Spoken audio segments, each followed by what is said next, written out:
So we are right now in the portion which is explaining vasanas and also explaining the method to give them up.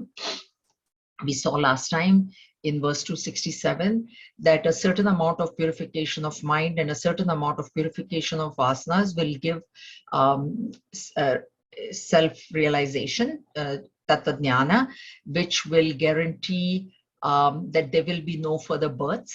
One point that you have to understand here is that the vasanas are remaining. Some vasanas are remaining because vasana kshaya has happened, but vasana nasha has not happened. And those will get exhausted by the time the body ends. The body's prarabdha will continue, and then these vasanas will end when the body drops. And because of that, there will be no further birth. At the point of self-realization, please remember that agami and sanchita karmas are burnt at the same time. That point should not be forgotten. So what is actually giving us further future births is the sanchita karma, and part of it is fructifying, is maturing, becoming into prarabdha karma, and then that prarabdha karma has to be exhausted, and therefore birth is happening. So if the sanchita karma, means the karmas, the vasanas that we have already accumulated in past life, gets totally burnt, so there is no supply of vasanas to mature. That's why birth is not happening after death. Okay, so this is what we studied, but Bhagwan Shankaracharya says that this Jivan Mukti or liberation while living should be achieved right here and now. Don't go for Videha Mukti. The real Mukti is the Jivan Mukti. While living in this body, you are free of all the vasanas, and there is vasana nasha has happened, vasana mano nasha has happened, and the body will continue to live as per its prarabdha. Whatever is supposed to come to the body will come, because a realized master, even if he's a Jivan Mukta Purusha, if the body is supposed to get some disease, he will get it. There is that it cannot, knowledge, self-knowledge, please remember, is powerful to destroy Sanchita and Agami karma, but it doesn't have the power to destroy Prarabdha karma. That's what it is. And there are two reasons also, because one thing is, if it were to destroy Prarabdha karma, every time a person realized, the body would drop. Then we would never even know what realization is. Number one. Number two, the body continues because some of them, we need examples, because the other people who are not yet realized, they need somebody to teach them, to tell them. So if those type of vasanas are there, what happens in self-realized masters is, if the vasanas are there of teaching, and that's what I was thinking, like Gurudev, Swami Vivekananda, they came back into the masses and they taught. That is also vasana. It is an action now. Whatever teaching that Gurudev did is an action. So action has desire, and desire is coming from vasana. But then the desire is not for self ego, earning money, not like that, for the good of the totality. And therefore, when actions are done like that for the good of the totality and not for my own personal gain, they do not bind. They do not create more vasanas. So those are the reasons that if everybody who realized just took off into the mountains, then who would tell us? Who would teach us? Or if everybody who realized dropped their body at that very instant, we wouldn't even know that there is something known as self-realization. That's why we need these masters who get self-realization, but they come into the masses and they teach and they lead by example. Okay, so that's what we saw. And then this I and my notion in the body, that is ego. Ego has many definitions. The main definition of ego is this sense of I-ness and my-ness. So this is me, and then this is mine. When I say this is me, then that idam, that other thing, becomes mine. I become the possessor of that, my house, my spouse, my money, my mutual, whatever car, everything. And that notion, because I am not the body to begin with, that notion should be given up. This is what Bhagwan Shankaracharya is saying here. And body includes sense organs as well. And then having known the Pratyagatma, the innermost self, that is what the literal translation of Pratyagatma is, the witness, as the witness of the intellect. See, there is our intellect, our mind, our senses, but what we think is that that is what I am. This is our impression right now. I'm the one who is intelligent. I can see, I can hear, taste, smell, etc. I do this. What needs to be, that I needs to be split. So in a very quiet, purified mind, you will understand that actually, yeah, there is I speaking, there is me who is speaking, there is somebody who is watching the speech within me.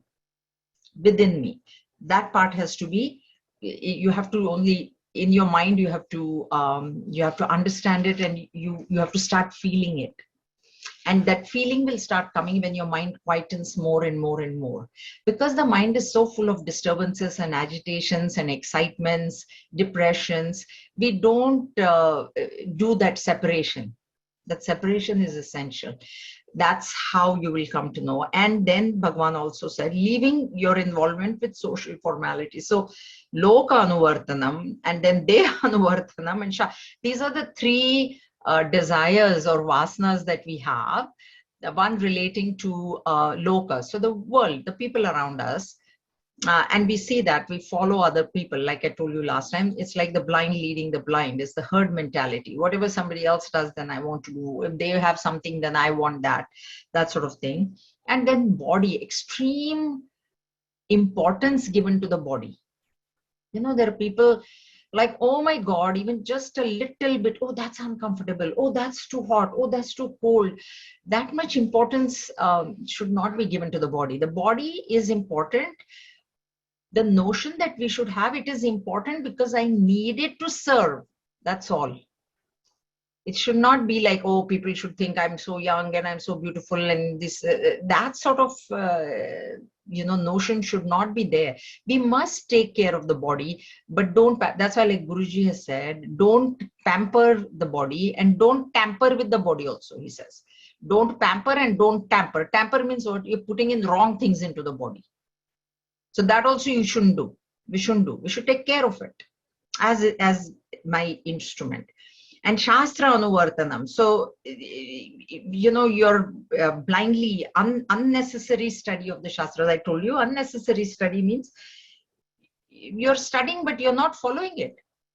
Now, what is the point of that study? I gave you the example. Everybody knows that they should exercise or lose weight or eat correct diet and everything. But if you don't do that, then there is no point. That's why it is only information then. It's not knowledge.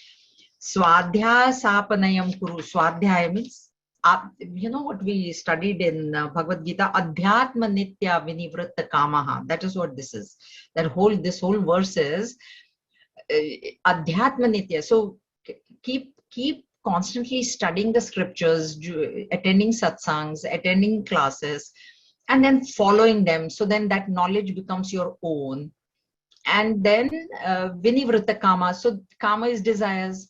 So give up desires towards the body. Body has to be maintained. So that is the need of the body. The body needs to be showered, kept healthy. That falls under need. But this unnecessary desires, give up. That is what this is. Adhyatma Nitya Vinivritta Kama from Bhagavad Gita. If you want to compare, then that is where it comes. We had stopped here, so we start with 271. Lokavasanaya jantoho shastravasanaya picha dehavasanaya jnanam yathavannaiva jayate. People cannot attain realization because of their desire to run after the world, their thirst for unnecessary study of the Shastras, and their anxiety to pamper the body. That's a previous verse, he said, give that up. And what the reason he's giving, why you have to give that up, is because you will not get self-realization. If you're still jantu ho, jantu, in Marathi, jantu means literally insect. That doesn't mean that he's calling us insects, but this jantoho word in Sanskrit comes from ja jayate. So jantoho is anything that is born is a jantu, because ja jayate is to be born. So if you have taken birth, then you're a jantu as per Sanskrit language. But in Marathi, if you say Jantu, that means it's a virus that way, but no. So Loka Vasana, Shastra, these are the three vasanas that we have. A desire, the word for desire is Ashanas. Either you can say Ashana, Vasana and Ashana, I say, because unless you have the Vasana, that desire will not come. So if you have that desire, then know that that Vasana is there. And these are the three. Loka, people run after the world. That's why Anuvartan, he said, what is meant by running? I've always told you in all my classes, I always say the running must stop. Why is the running happening? Because of likes and dislikes, right? So either I am running towards that which I like, and I'm running away from that which I don't like. So constantly we are running only. Now in that running, when the mind is so unstable, unsteady, how that realization will happen? So that running, when it stops, and it will come, the reason also will come. And then Shastra, unnecessary, like, yeah, you go on reading books and books and books, like I'm always giving the example. I'm the one who told Gurudev, I have studied Gita from top to bottom and then bottom to top. Yeah, but how many times has Gita gone through you? That Gita has to go through us. Now we will go through the Gita as many times as we want. But whether that Gita has made an impact, how do I know that a particular instruction or a particular text or a particular verse has made an impact on me? When I follow that verse. When I actually put it into practice, then I know that that has made an impact on me. You know, that's how we'll do. If I'm really affected with something, then, oh my God, I better watch out now. So that way, Dehavasana is for the body, extreme indulgence in the body, taking care of the body for unnecessary reasons. Okay, body has to be taken care of. Please don't forget, it is your vehicle. But what sort of idea do you have in the mind when you're taking care of the body? That is very important. And because of these three things, Bhagavan Shankaracharya says, because realization can happen only in a quiet and peaceful mind. That is the trick. Now, in this running here, there, and all, how your mind will be quiet? It can't be. It can't be peaceful. We are always worried. We are always agitated. Why this is happening? Why that is happening? So that's very, very important. Urge to know. Now, how these shackles bind us. Now that's what Bhagavan is explaining.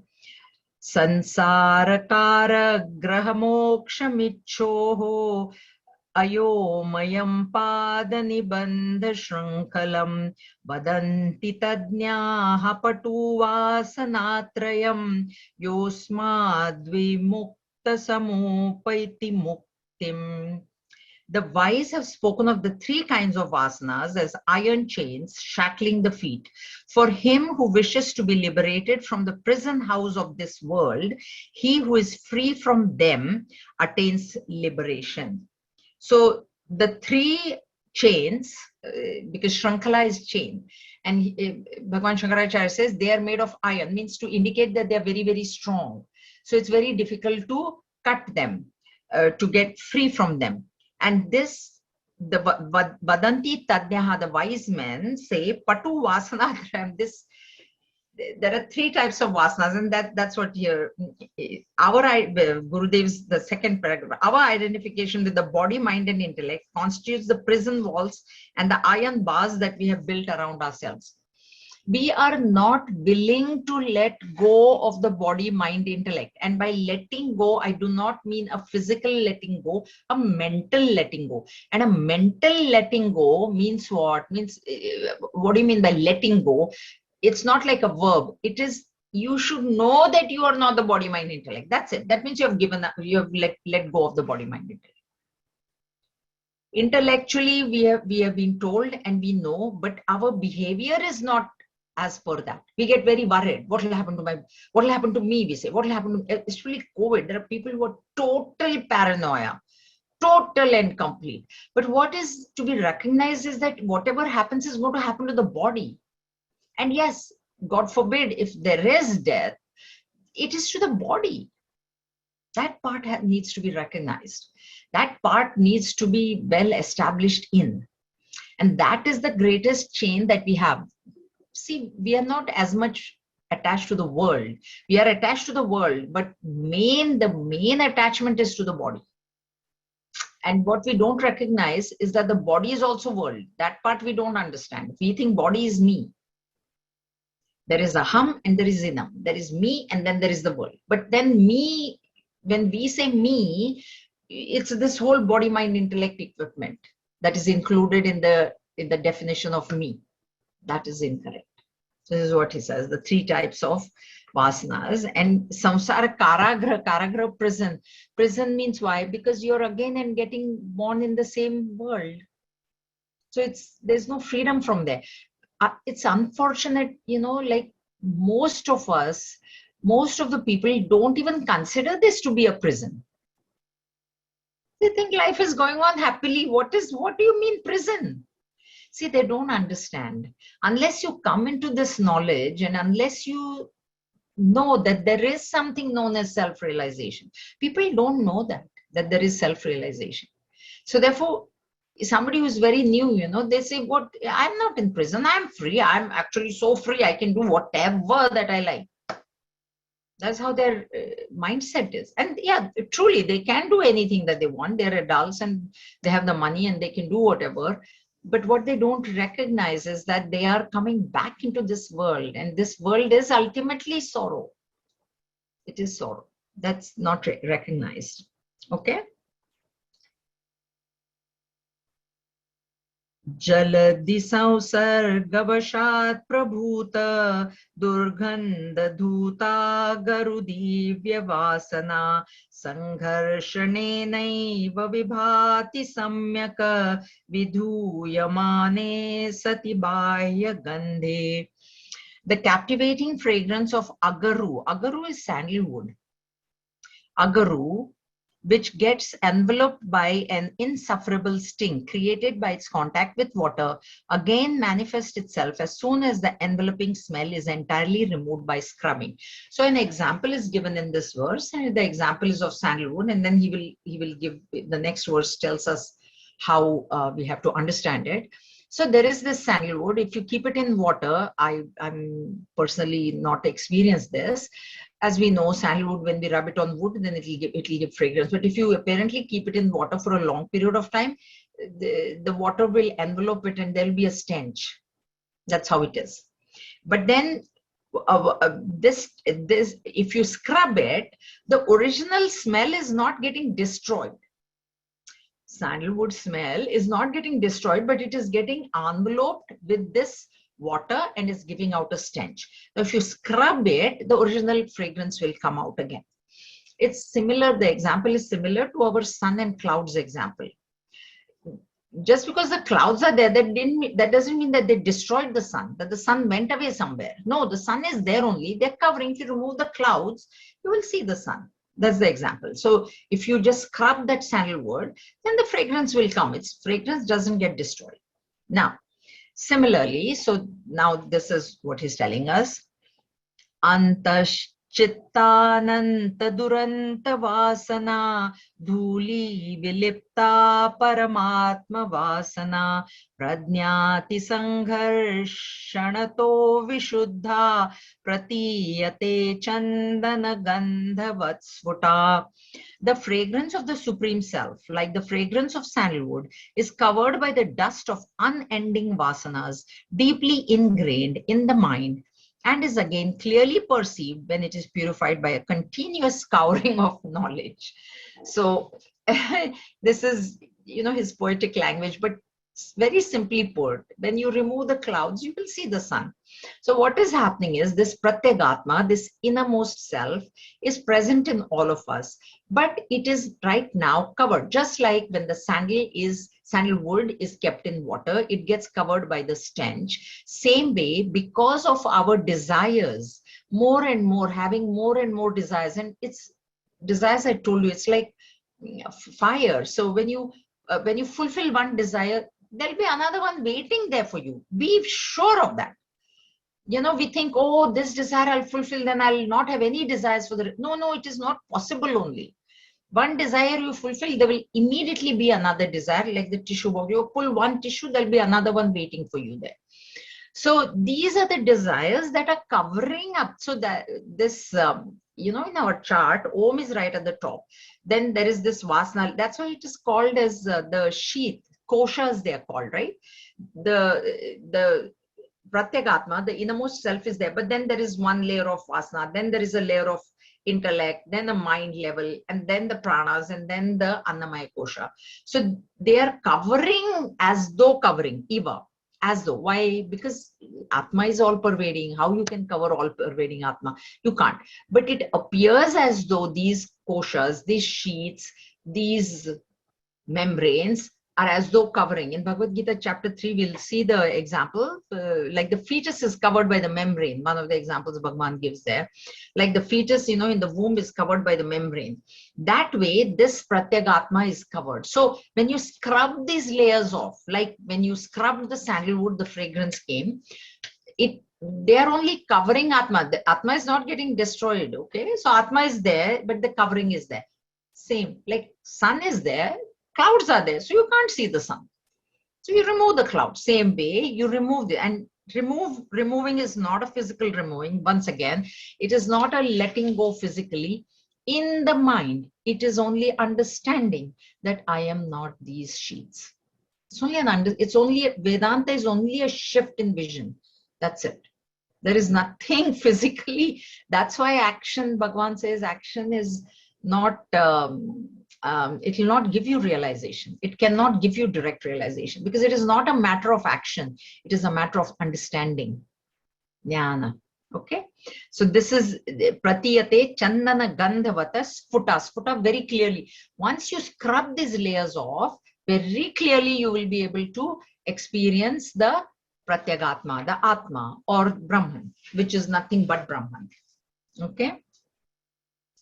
Anatmavasana jalaihi taro bhutatmavasana nityatmanishtaya tesham nashe bhati swayam svuta. Innumerable desires for things that are the not self cloud the desire for self-realization. When these have been destroyed by being constantly established in the self, the Atman manifests all by itself. In today, I don't know how many of you listen to Narad Bhakti Sutra of today. This is exactly what Bhagavan said there. The sadhana, he's in that portion where the sadhana is given. And what he said was, these other desires should be reduced. How do I increase bhakti towards the Lord? Right now, why is it less? Because the mind is too much into other things. The mind is too many desires for the other things. So don't worry about increasing bhakti. You decrease this desire to other things. Then what will remain is bhakti for Lord. That's exactly what he said in today's lecture. That verse, that sadhana, bhakti sadhana, he's on that topic of bhakti sadhana. And how do you do sadhana? What is sadhana? How do you develop love for the Lord? Like how do you give up love for other objects? Right now, how it is. I want God also. That is how I cannot leave my world here. I have these, but okay, I want Lord also. It shouldn't be like that. It should be I want Lord alone. That is that Param Prema Amruta Swarupa Bhakti, which he keeps repeating in every lecture. Now, what are we talking about? We are talking about Param Prema Amruta Swarupa Bhakti. Okay, so it's not ordinary level. It is the highest level, which is the level of self-realization. That's how high it is. So you cannot say, I want these things and okay, I will accommodate God in my life. Then God doesn't like that. God says, no, you have to choose Ananya Bhakti. Bhagavan used the word Ananya Bhakti in chapter 12. So he says, Ananya, you should only ask for me. What people don't realize, really honestly, Are Baba, you get Bhagavan, everything in the world will follow. People don't realize that. People see, Gurudev had said that people are running after Lakshmi Devi, wealth. So people are running after, and Lakshmi is running. Lakshmi is very chanchal. Lakshmi Devi is very chanchal. So you are running and she is also running. what Gurudev said, you hold on to Narayan now. Our Narayanji is there. Hold on to Narayan. Then Lakshmi is pressing his feet. That people don't realize. They are trying to go to Lakshmi first. Don't bother with Lakshmi. Go to Narayan. Then she's pressing his feet. Where will she go? So that's why if you develop love for Bhagwan, everything else in the world will follow. People don't realize that is the biggest mistake that we do. So what he's saying is innumerable desires, things that are not self. Idam, it is this. Give up those. The innumerable desires, when you reduce, that is purification of mind. I told you, what is purification of mind? First of all, less of likes and dislikes. So when there are less likes and dislikes, desire also will be less now. You see something, if your like is like at level 10, then, oh my God, I want it. But if your like is at a level 1, then okay, if I get it, I get it. If I don't get it, I don't get it. So that is what he's saying, is that even for knowledge is the same thing, because ultimate highest bhakti and highest knowledge is one and the same. There's no difference. So this vasana jala is the net, it is by net, the fish get caught in the net, right? Or birds get caught in like that. We are caught in this net of desires. Break that net.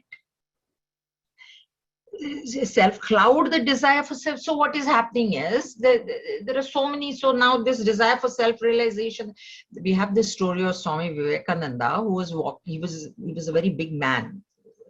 Physically he was very big. So he was walking with a friend, and then the friend asked him, they were walking along the river of banks of the river Ganges, and this other friend asked him, you keep saying, mumukshutvam, burning desire for liberation, what is burning desire for liberation, he asked.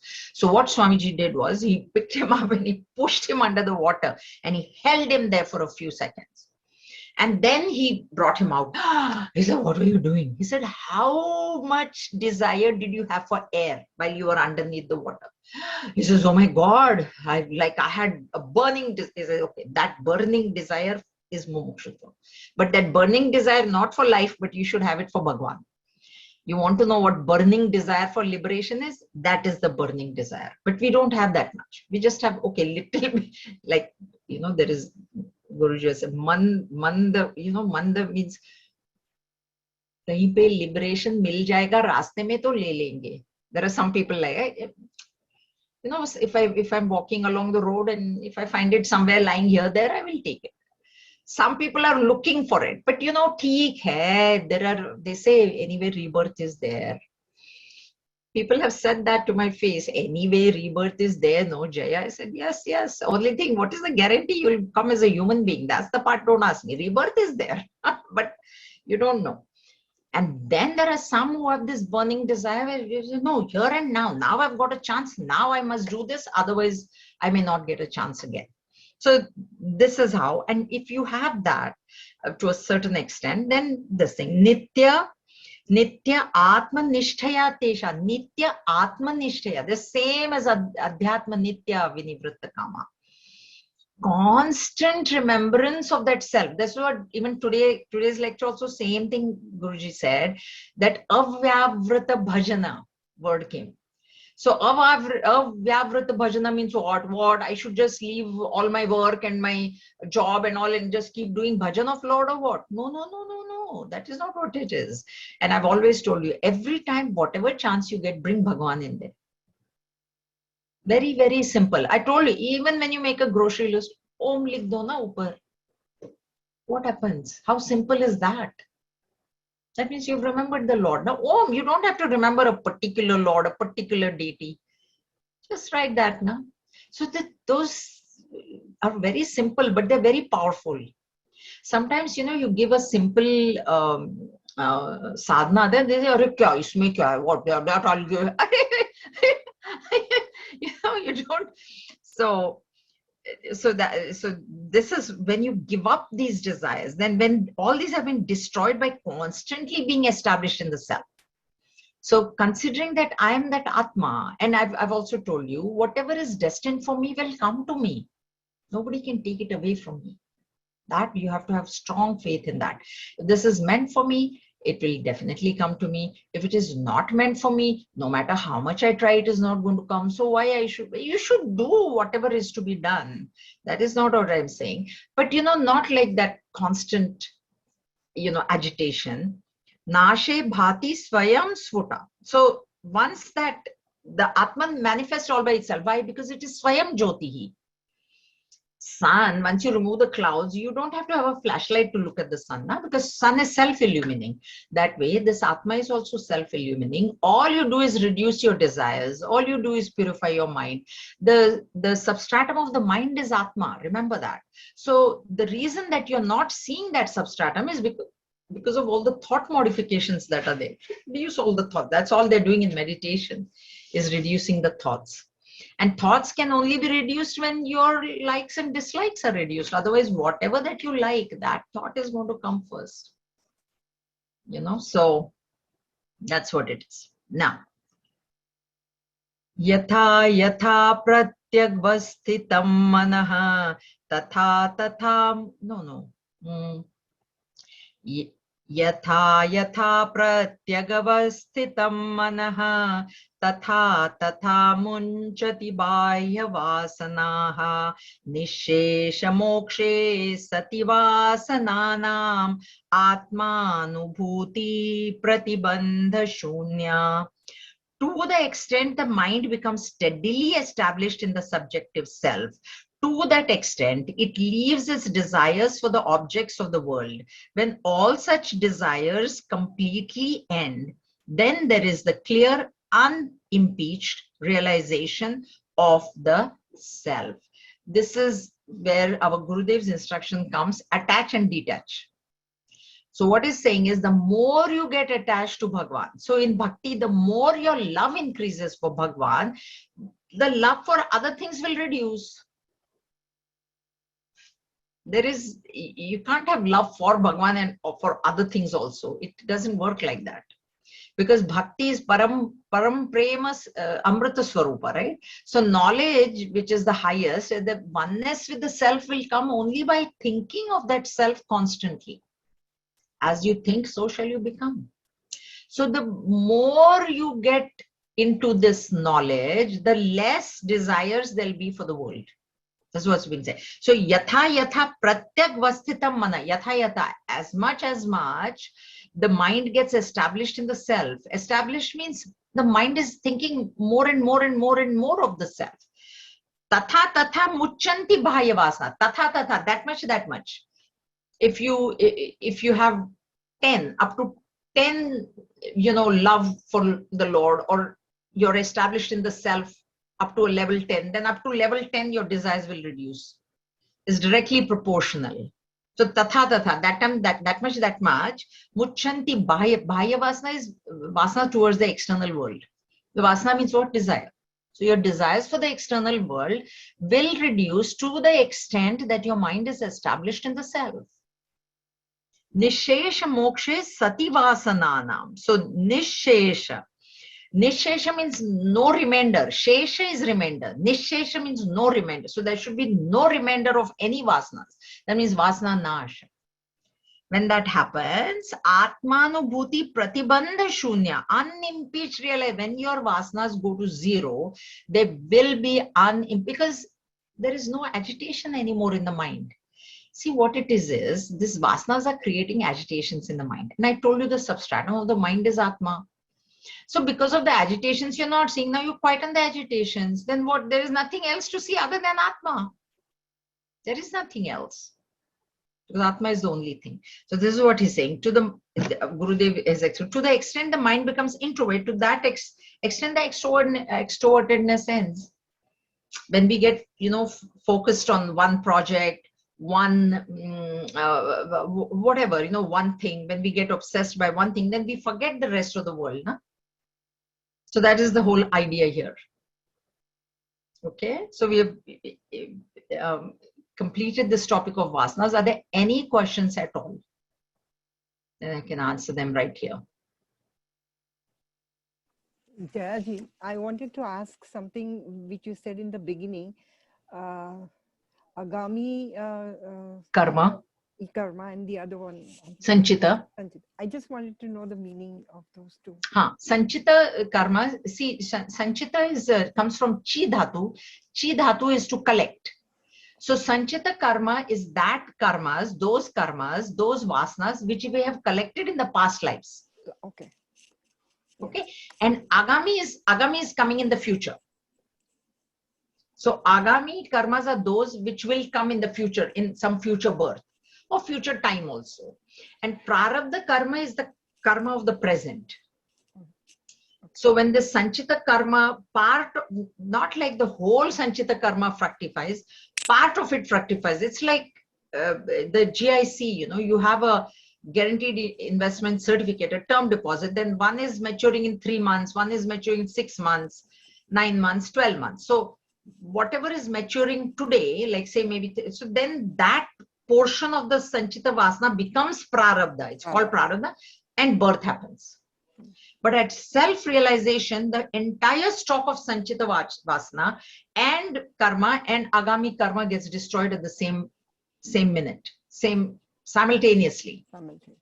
But prarabdha remains, because of which the body remains. Okay. All right. Any other questions? Thank you. I have a question, Jayaji. When you said that we should not think भगवान जी आएंगे, जो होना होगा हो जाएगा, रास्ते में मिलेंगे वो ये. Sometimes that's what you think, because when you read so many theories or so many religious books and other things, that your karmas will take you wherever. And when you think about that, say, my karmas will take me wherever. Yes, I am trying to change myself. Yes, many people do that. But at the same time, it is in the back of the mind, I cannot do much about it. Okay. See, there is one thing. Now, as far as Bhagwan is concerned, you said that, which is true. Okay. But the thing is, are you saying the same things about everything else in the world, or are you running after that? सारी चीजों को बोल दो ना कि अगर मेरे नसीब में खाना लिखा है तो खुद चल के आ जाएगा, तो कुछ मत करके बैठो. Don't do anything. Can you do that? अगर रास्ते में खाना मिलना है तो मिल जाएगा, जैसे भगवान मिलने हैं तो मिल जाएंगे. तो फिर खाने के बारे में भी वही सोचो ना. बाकी चीजों के भागे पीछे क्यों दौड़ रहे हो? सिर्फ भगवान के बारे में, हाँ, अभी भगवान अगर है तो आएंगे, तो क्यों करना है? Why should I do? Those who don't understand in Hindi, what the question is that if Bhagwan is, if I'm going to meet Bhagwan, if that is my prarabdha, I will meet him someday. That is what she's asking. So that is okay. That is correct. But you need to do that 100% of the time. So you need to say, if there is food in my destiny, prarabdha, it will come. So why I should cook? Why should I cook? I will just sit here. Do that. If there is money coming to me, it will come. So I will not go and earn. I will sit here. Somebody will come and give me money. Do that. You see what we do, ek part mein, Bhagwan, so that's okay. That is prarabdha. And everything else I'm running after. I'm running after my job. I want a promotion. I want money. I'm cooking all kinds of foods. I'm going to the, can't have it partial. Either you give up both. That's what realized masters do. That's what Tapon Maharaj did, right? He had malaria, 44 days he was shivering. He said, "Nay, body is to live, it will live. Why I should take medication? Can you do that? Then you should do that also. If the body is to live, don't take, go, be free. If I'm to get bodies to get COVID, it will get. So why I should worry? Like I'm supposed to meet Bhagwan, I will meet. Then if I have to get, don't take any precaution then. Don't wear a mask. Can you do that? If you can't do that, you must not be doing this either. Okay? This is how people, whatever is to their advantage, they take. And baki they will not leave. Any other question? Jayaji, Okay. There was one question, Jayaji. Mm-hmm. You kind of used prarabdha karma and prarabdha vasana. Is there any difference in prarabdha? No, same. Okay. Okay. Vasana is what is prompting karma, na? So sometimes the words are interchanged. Okay. Thanks. Okay, so now let's go to the next topic, which is end superimposition, the means. So we have always seen what is the superimposition, adhyasa, very, very important. I told you that the entire theory of Advaita Vedanta is based on superimposition. If superimposition was not there, Advaita Vedanta cannot stand. And superimposition happens all the time. We see a rope. It has happened to me. I used to walk there, and suddenly one day I thought, oh, is that a snake? And then it was a rubber tubing, those cycle car, you know, the cycle rubber. In the twilight, honestly, I thought, right? So superimposition is happening all the time. We see mirage waters. We are seeing sky as blue. All these are superimposition. And that's why it happens.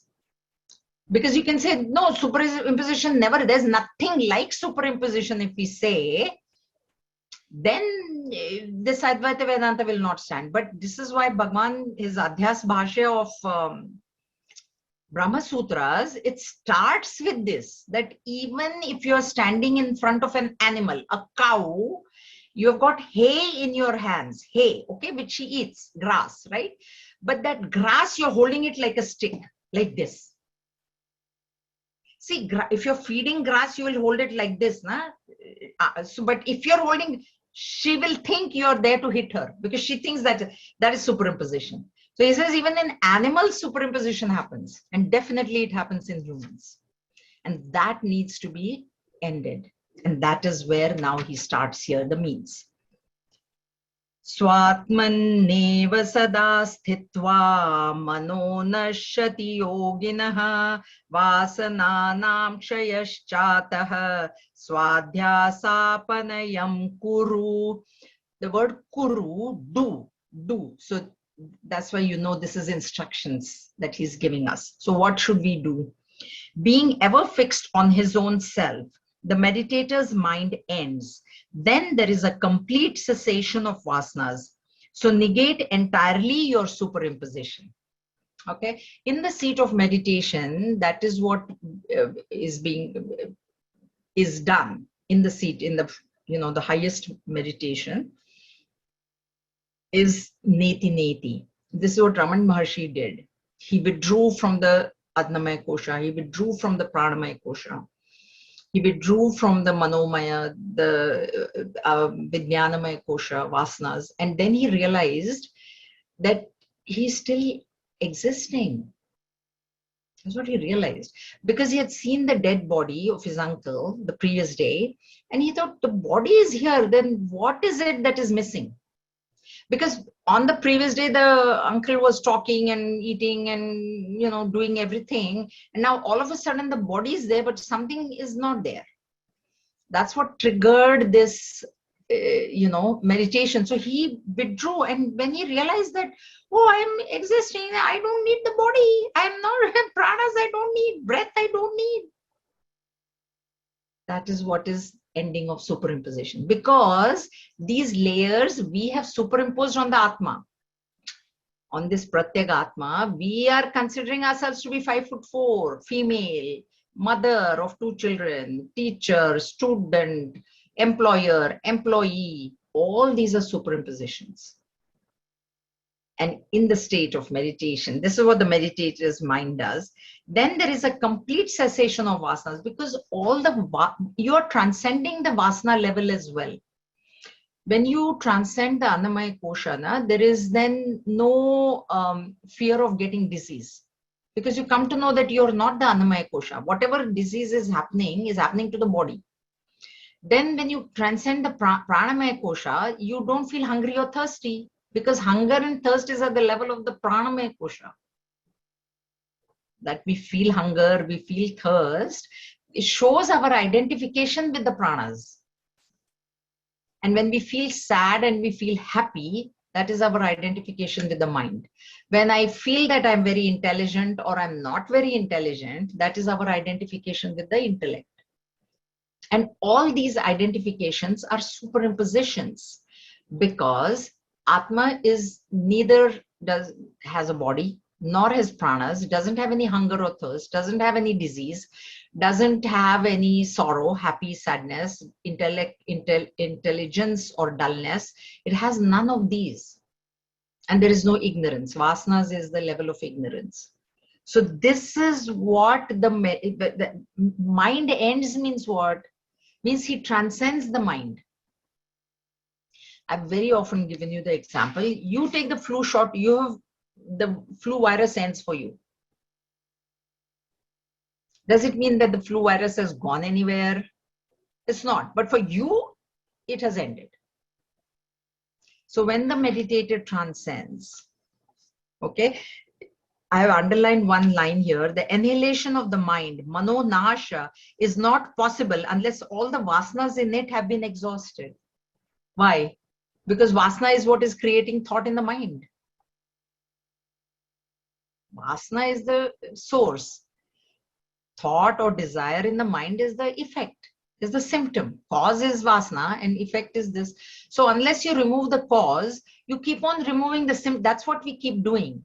We keep on fulfilling our desires, fulfilling our, so symptom is we are taking care of. But the cause we are not touching only. I've given you the example of, people have fever. Then the doctor says, oh, but there is an infection in the throat, infection in the lungs. So he's saying, don't worry about the fever. Does he give you Tylenol or does he give you antibiotics? So antibiotics is given for the cause. For the infection, he says, don't worry about the fever. Fever will go. No need to take Tylenol for the fever. If there is no cause, there's no infection, then they say, okay, take Tylenol. That it's only like a flu or whatever. So this is what it is. Now, the vasanas are of three kinds. We have, this topic has been done, and plus we have done chapter 14. So sattva, rajas, tamas, and that this is where he brings it in now. Tamodvabhyam rajah, tamodvabhyam rajas sattvat, sattvam shuddhena nashyati, tasmat sattvam avashtabhya, swadhyasapanayam kuru. Again, see the last two words are repeated. Swadhyaya is apanayanam kuru, means you have to always do swadhyaya. Swadhyaya is study. Constantly you study, because when you study in class, you come to know these things. Okay. So what now he's saying is tamas is destroyed by both rajas and sattva. So tamo guna, we have seen this, there is the three gunas, sattva, rajas, tamas. The vasanas are also sattvic, rajasic and tamasic. Depending on the vasanas, that type of thoughts will come. Sattvic vasana will generate a sattvic thought, rajasic, and tamasic. Now, how do I overcome tamas is by rajas. Even in your day-to-day life, notice it. See, when you're feeling very low and depressed or whatever, try and go for a walk or try and start cleaning your house. Work, do some work. When you're feeling low, you must not try and study. That's not the time to study. It will not help you. So use the gunas. They're your slaves. They're your servants. So use them for your benefit. So when you're feeling lazy, you want to procrastinate, then try and say, you know what, let me go for a walk now. I don't feel like cleaning also now. Today it's boring. I don't want to do the dishes. I don't want to load the dishwasher. I don't want to unload the dish, whatever, you don't feel like doing any work. Then go for a walk. Or say, oh, okay, let me unload it. And when you bring your mind into rajas, slowly that rajas also will calm down. And at that point, then the mind will say, okay, now, enough of work. Now I want to sit and study. I want to sit and study. It will say that. You have to experience it yourself. The reason I say that, this is how I use this, the gunas. Because all three are present in all of us at all times. I have told you this many times. None of the gunas can go to zero. Even tamas cannot go to zero. It's not possible. So it's only a matter of balancing them.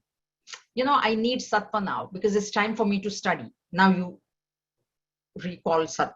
Now I need to work. I have to cook or do whatever. Then, okay, then rajas. Now I need to sleep. That's why people can't sleep, because they can't invoke tamas when it should be invoked. Or you're in a hospital, you had surgery. Then you need only tamas, rest. Don't be, what movie can I watch? Can I talk to somebody? Can I phone somebody? not required. You have to be able to do that. So this is the ladder of rise. So from tamas you go into rajas, rajas into sattva. Now sattva has to be converted into shuddha sattva. This part has come in Vivek Chudamani only. So converting sattva into shuddha sattva means what? You remain in sattvic mode maximum of the time. So make it like 80% sattva, maybe 15% rajas and 5% tamas. That should be, that percentages you can control. Nothing will go to zero, but tamas need not be 80%. Most of the time I'm feeling lazy. I want to procrastinate tomorrow. Postponement must not happen. So maximum time, if you can remain in sattva, most of the young people, maximum they're in rajas, which is better than tamas. Now, chapter 3, when we study, that's why Bhagavan will say that action is better than not acting at all. So rajas is definitely better than tamas. Okay, but when we get into these studies, when we say we are spiritual seekers, those of us who have jobs, go do your job. That's not what we're saying. But even there, you can remember the Lord. You can, be calm. That is a sattvic bent of mind. You not getting too excited over things, etc., etc. So this is what is, and therefore solely depending on sattva, deny entirely your subha. So as the mind becomes more and more sattvic, it means it's a more and more purified mind. Sattvic is pure. Okay, rajas and tamas are considered impurities. They are impure. In these impurities, tamas is worse than rajas. They are both impurities. Rajas and tamas are both, but it's like brick and stone, right? Brick is softer than stone, than a rock. That way, rajas is better than tamas, but sattva is the most desirable. It will give you a very calm and peaceful mind. And when you take your mind to 80% sattva, then stay there. So you just stay there. After that, it is the grace of the Lord, which will take you into Shuddha Sattva. And even that came in Narad Bhakti Sutra. It says, most important is the grace of the Lord. There's the sutra today that Guruji did, right? So this is the ladder of rise. And that's why Swadhyaya Sapanayam Kuru. So study this. This is what you learn in the scriptures, and then follow that. So follow it. Okay. Any questions? Jayaji? Yeah. This process of ending this superimposition, it's the same thing that is applied in chapter 15, right? In the beginning, when we talk about superimposition and Superimposition. Yes. Because ultimately the whole sadhana is to desuperimpose. Correct. Okay. Thank you. We'll stop here today. We'll start next time with 279. It's almost time.